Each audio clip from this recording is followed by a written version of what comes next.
नारा पीछे तक लगाएंगे। इंकलाब आम आदमी पार्टी, अरविंद केजरीवाल। इस क्षेत्र से आम आदमी पार्टी के लोकप्रिय प्रत्याशी छोटे भाई आदिल अहमद खान साहब, हमारे मौजूदा विधायक हाजी यूनुस साहब, हमारे साथ पिछले दिनों पार्टी में शामिल हुए निगम पार्षद खुशनूर भाई, हमारे शेर मोहम्मद भाई, ताज मोहम्मद भाई। मैं किस किस का नाम लूं, जिसका नाम अगर भूल जाऊं तो मैं माफी चाहता हूं। और हमारे साथ जम्मू कश्मीर की वादियों से एक शेर आया है जिसने अकेले झंडा वहां गाड़ा, अकेले, और बीजेपी को बुरी तरीके से हरा के आया अपने क्षेत्र से। मैं गया था प्रचार में इसके महराज में लिख के। तो इनके लिए जोरदार तालियां एक बार पीछे तक बजनी चाहिए। शहनाज हिंदुस्तानी साहब, साथियों और दोस्तों, अभी मुझे आदिल भाई कह रहे थे कि मैंने एक नारा लगा दिया, मुझे 6 महीने जेल भेज दिया। हमारी लड़ाई क्या है इनसे? क्या लड़ाई है हमारी? हमारी सिर्फ एक लड़ाई है कि हिंदुस्तान को आजाद कराने के लिए शहीद आजम भगत सिंह ने फांसी के फंदे को चूमा, शहीद अशफाक उल्लाह ने फांसी के फंदे को चूमा, शहीद चंद्रशेखर आजाद ने अपनी कुर्बानी दी, राष्ट्रपिता महात्मा गांधी ने अपना बलिदान दिया हिंदुस्तान को आजाद कराने के लिए। मौलाना अबुल कलाम आजाद ने गांधी के साथ कंधे से कंधा मिलाकर लड़ाई लड़ने का काम किया, तब ये देश आजाद हुआ। और सब ने मिलकर हिंदुस्तान आजाद होने के बाद बाबा साहब की अगुवाई में एक संविधान लिखा। डॉक्टर बाबा साहब भीमराव अंबेडकर जी ने कहा ये संविधान के मुताबिक देश चलेगा। यही बात संजय सिंह कहते हैं, मैं कहता हूं ये देश मोदी और अमित शाह के फरमान से नहीं, बाबा साहब के संविधान से चलेगा। गलत तो नहीं कह रहा हूं, गलत तो नहीं कह रहा हूं। इसी बात की लड़ाई है, इसी बात की लड़ाई है। मैंने तो भाजपाइयों का नाम बदल के रख दिया भारतीय झगड़ा पार्टी। अपने गली मोहल्ले में बुला लो, झगड़ा हो जाएगा। गली मोहल्ले में बुला लो, झगड़ा हो जाएगा। जहां शांति हो बुला लो, झगड़ा हो जाएगा। और याद रखना, ये किसी के सगे नहीं है। हिंदू को मुसलमान से झगड़ा कराओ, हिंदू का सिख से झगड़ा कराओ, हिंदू का ईसाई से झगड़ा कराओ, फिर हिंदू का हिंदू से झगड़ा कराओ, जाट का गैर जाट से झगड़ा कराओ, मराठा का गैर मराठा से झगड़ा कराओ, किसान का पहलवान से झगड़ा कराओ, और पहलवान का जवान से झगड़ा कराओ। ये भारतीय झगड़ा पार्टी जब तक इस देश में रहेगी शांति नहीं रह सकती। इसलिए भारतीय झगड़ा पार्टी को मिलकर हराना है, इनकी राजनीति को खत्म करना है, और इस पे सबको मिलकर एक साथ आना होगा, सबको मिलकर एक साथ आना होगा। कोई मुद्दे की बात नहीं करते। पूरा चुनाव देख लीजिए, क्या करे हमें शीश महल पे बात करना। मैंने कहा चल भाई शीश महल पे बात करते। मैं चला गया राजमहल, कहते नहीं हम नहीं दिखाएंगे इसको। क्या लगा नहीं दिखाएंगे हम? हमने कहा क्यों? हम देखना चाहते हैं 6700 जोड़ी जूते, हम देखना चाहते हैं 300 करोड़ रुपए की कालीन, हम देखना चाहते हैं 200 करोड़ का झूमर, हम भी देखना चाहते हैं 12-12 करोड़ की 6 गाड़ियां तुम्हारी, हम भी देखना चाहते हैं 8400 करोड़ का तुम्हारा जहाज, हम भी देखना चाहते हैं लाखों का चश्मा, हम भी देखना चाहते हैं 10 लाख का सूट पहन के तुम घूमते हो। कहते हम फकीर हैं, कहते 35 साल तक हमने भीख मांगा, कहते 35 साल तक हमने भीख मांगा। बारे मोदी जी 35 साल तक आपने भीख मांगा है। मैं तो एक ही बात मोदी जी के बारे में कहता हूं, हमारे प्रधानमंत्री में कोई खूबी हो ना हो, गंजे को भी कंघी बेच सकते हैं, गंजे को भी कंघी बेच सकते हैं। क्या बोला था 2014 में? बोले नौजवानों वोट दे दो, 2 करोड़ नौकरी हर साल देंगे। 22 करोड़ नौकरी मिल गई नौजवानों को, क्या मिल गई? क्या कहने लगा अग्निवीर बन जा बेटा, 17 साल में जवान बनो, 21 साल में रिटायर हो जाओ। बाप नौकरी कर रहा होगा, बेटा रिटायर होके आ गया। ताज मोहम्मद से पूछे भैया तुम्हारे साहिब बेटवा क्या करे, तो कहीं रिटायर होके आ गए। बाप नौकरी कर रहा है, बेटा रिटायर हो गया। मोदी जी ने कहा 21 साल में रिटायर हो जाओ। मैंने मोदी जी से कहा वाह रे मोदी जी, आपको 75 साल की उम्र में तीसरी बार प्रधानमंत्री बनना है।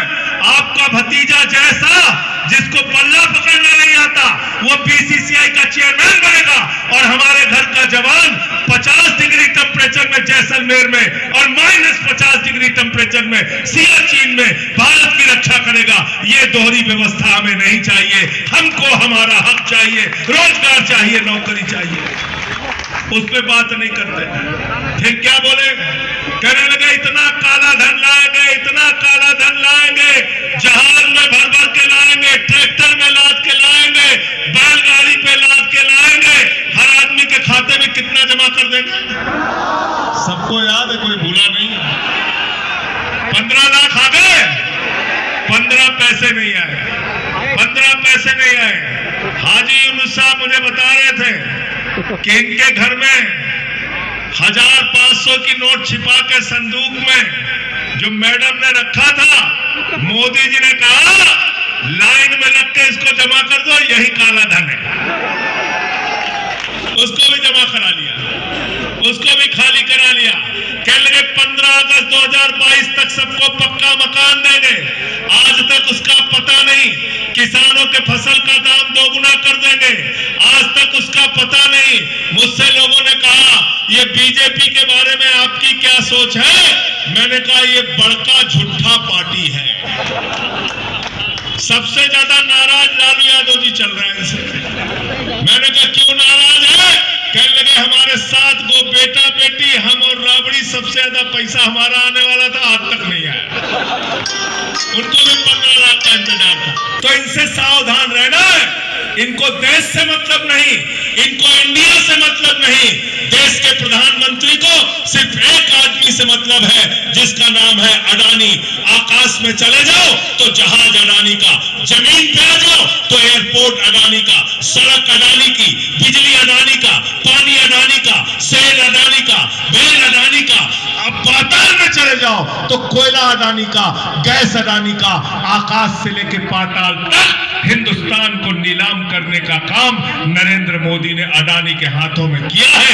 इसीलिए मैंने संसद में नारा लगाया था, मोदी अडानी भाई भाई, देश बेच के।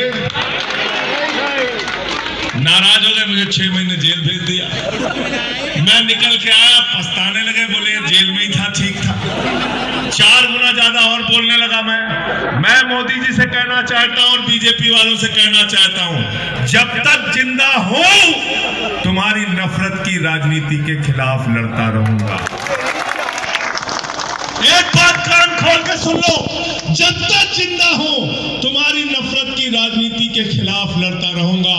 और आप सबसे हाथ जोड़कर विनती और प्रार्थना करने के लिए आया हूं, आप सबसे गुजारिश करने के लिए आया हूं कि हमारे छोटे भाई आदिल अहमद खान को यहां से जिता के भेजिएगा। बीजेपी को कहीं से भी मजबूत नहीं होने देना है। यह जिम्मेदारी आपको निभानी है, यह हक आपको निभाना है। मैं आपसे निवेदन करने के लिए, विनती करने के लिए आया हूं। केजरीवाल जी को पकड़ के इन्होंने जेल में डाल दिया, मनीष सिसोदिया को पकड़ के जेल में डाल दिया, सत्येंद्र जैन को पकड़ के जेल में डाल दिया, मुझे 6 महीने जेल में डाल दिया। क्या गुनाह था केजरीवाल का? यह कि वो बिजली फ्री देते हैं, यह कि वो पानी फ्री देते हैं, यह कि उन्होंने बच्चों के लिए अच्छे स्कूल बनाए, यह कि उन्होंने अच्छे अस्पताल बनाए, मोहल्ला क्लिनिक बनाया, बुजुर्गों की तीर्थ यात्रा कराई, फरिश्ते स्कीम लगाया, माताओं बहनों के लिए बस की फ्री यात्रा की, और ऐलान किया है जिस दिन सरकार बनेगी 8 फरवरी के बाद महिलाओं के खाते में 2100 रुपए की महिला सम्मान राशि आएगी। बताओ इसके नाम पे वोट देना है कि नहीं देना है? काम के नाम पे वोट देना है कि नहीं देना है? काम के नाम पे वोट देना है मेरे भाई बहन। इस देश को बचाना है, इस मुल्क को बचाना है नफरत की राजनीति से, झगड़े की राजनीति से, फसाद की राजनीति से। इनसे डरना नहीं है, इनसे लड़ना है। मैं तो अभी संसद के अंदर भी बोल के आया कि जिस दिन सत्ता परिवर्तन हुई एक भी आदमी बाहर नहीं दिखेगा जितनी गुंडागर्दी कर रहे हो तुम। एक भी गुंडे तुम्हारे बाहर नहीं दिखेंगे। केजरीवाल के गाड़ी पे हमला करते हो, हमारे कार्यकर्ताओं के साथ मारपीट करते हो, ये गुंडागर्दी हम लोग बर्दाश्त करने वाले लोग नहीं है। तुमसे लड़ेंगे और जीतेंगे। और एक बात मैं कहना चाहता हूं, आदिल भाई कुछ परेशान थे, कुछ लोग कांग्रेस के चक्कर में इधर उधर भटक रहे हैं। कांग्रेस का पूरी दिल्ली में सफाया होने जा रहा है, उनके चक्कर में मत पड़ना। अपने वोट को बर्बाद करने की जरूरत नहीं है। और एक बात मैं आपको बता दूं, कर्नाटक में कांग्रेस को जिताया कि नहीं जिताया लोगों ने? जिताया कि नहीं जिताया? कहां चले गए सब? जोर से बोलिए भाई, कहां चले गए? मध्य प्रदेश में जिताया कि नहीं जिताया? कहां चले गए? कहां चले गए? उत्तराखंड में जिताया कि नहीं जिताया? कहां चले गए? अरुणाचल में जिताया कि नहीं जिताया? पूरी की पूरी अरुणाचल की पार्टी बीजेपी में चली गई, बीजेपी में चली गई। तो आप मुझे बताइए, वोट देते हैं लोग कांग्रेस को, चले जाते हैं सब बीजेपी में। कांग्रेस का हाथ बीजेपी के साथ पोस्टर बना हुआ है। तो इसलिए मैं आपसे कहने के लिए आया हूं, हाथ जोड़ के विनती करने के लिए आया हूं, जब 5 तारीख को वोट डालने के लिए जाना तो अरविंद केजरीवाल के काम को याद करके जाना, याद करके जाना। बिजली फ्री और वो 0 बिजली का बिल देख के जाना। जैसे मोदी जी कहते ना, घर का सिलेंडर देख के जाना, तो घर का सिलेंडर देख के जाओगे तो 1200 रुपए का तो सिलेंडर कर दिया मोदी जी। ऐसी सरकार है ये, ऐसी सरकार है। नई कार खरीदो तो टैक्स देना है, पुरानी कार बेचो तो टैक्स देना है, बैंक में पैसा रखो तो टैक्स देना है, बैंक से पैसा निकालो तो टैक्स देना है, प्याज खरीदो तो महंगी, टमाटर खरीदो तो महंगा, पेट्रोल खरीदो तो महंगा, डीजल खरीदो तो महंगा, दाल खरीदो तो महंगा, सरसों का तेल खरीदो तो महंगा। शिकायत करने जाओ तो निर्मला सीतारमन जी कहते हैं हम तो प्याज खाते ही नहीं, कहते प्याज ही नहीं खाते, कहते टमाटर नहीं खाते। तो इसलिए अभी आप कह दोगे कि मैडम जो है हवा पे टैक्स लगा दीजिए, आप हवा पे टैक्स लगा दीजिए, हवा पे टैक्स लगा देंगे। तो इसलिए मैं साथियों और दोस्तों आपसे कहने के लिए आया हूं, ये नौजवान आदिल हमारे साथ आज से नहीं, बहुत शुरुआत से संघर्ष में हमारे साथ लगा हुआ है। लाठियां खाई हैं, घसीटा गया सड़कों पे, जेल गया है। और मैं धन्यवाद देना चाहूंगा हाजी साहब का। मैंने इनसे कहा, हाजी साहब ऐसे नौजवान का साथ आपने देना है, तो इन्होंने सारी बातों को पीछे छोड़ के कहा कि हम कंधे से कंधा मिला के साथ में चलेंगे और जिताने का काम करेंगे। आज कितनी अच्छी बात है, सारे लोग इस मंच पे आपको दिखेंगे। जो टिकट मांग रहे थे, जो टिकट के दावेदार थे, सबने सारी बातों को पीछे छोड़ के एक ही लक्ष्य रखा है, दिल्ली के अंदर आम आदमी पार्टी की सरकार बनानी है और भारतीय जनता पार्टी को बुरी तरीके से पराजित करना है। तैयार है सब लोग इस लड़ाई में हमारे साथ? तैयार है? क्या चुनाव निशान है आदिल का? क्या चुनाव निशान? क्या चुनाव निशान है? झाड़ू बहुत काम की चीज होती है, बहुत काम की चीज होती है झाड़ू। घर की सफाई करनी हो तो क्या चाहिए? क्या चाहिए? और मोहल्ले की सफाई करनी है तो क्या चाहिए? क्या चाहिए? और दिल्ली की सफाई करनी है तो क्या चाहिए? क्या चाहिए? और देश की सफाई करनी है तो क्या चाहिए? क्या चाहिए? और भाजपाइयों के दिमाग का भूत उतारना है तो भूत उतारने के लिए क्या चाहिए? क्या चाहिए? क्या चाहिए? तो आने वाली 5 तारीख को झाड़ू मार मार के इनका भूत उतारने का काम करना। 5 तारीख को झाड़ू मार मार के इनका भूत उतारने का काम करना। यूपी, बिहार, पूर्वांचल के जो लोग हैं उनको भी गालियां देने का काम करते हैं। मैं जगह जगह पूर्वांचल और यूपी, बिहार के लोगों के बीच में जा रहा हूं, उनसे एक ही वादा करा के आता हूं कि गाली का जवाब वोट से देना है। गाली का जवाब, नफरत का जवाब, झगड़े का जवाब ताकत आपके हाथों में मिली है। आप लोकतंत्र के असली मालिक हैं। अपना सेवक बनाइए आदिल खान को, और 5 साल आपके बीच में रह के इस क्षेत्र की तरक्की के लिए काम करेंगे। किसी के चक्कर में मत पड़िएगा। अपना वोट इधर उधर बर्बाद करने की जरूरत नहीं है। भाजपा को हराने के लिए जिसकी सरकार बन रही है, उस केजरीवाल और आम आदमी पार्टी की सरकार बनाना है और आदिल खान को यहां से जिताना है।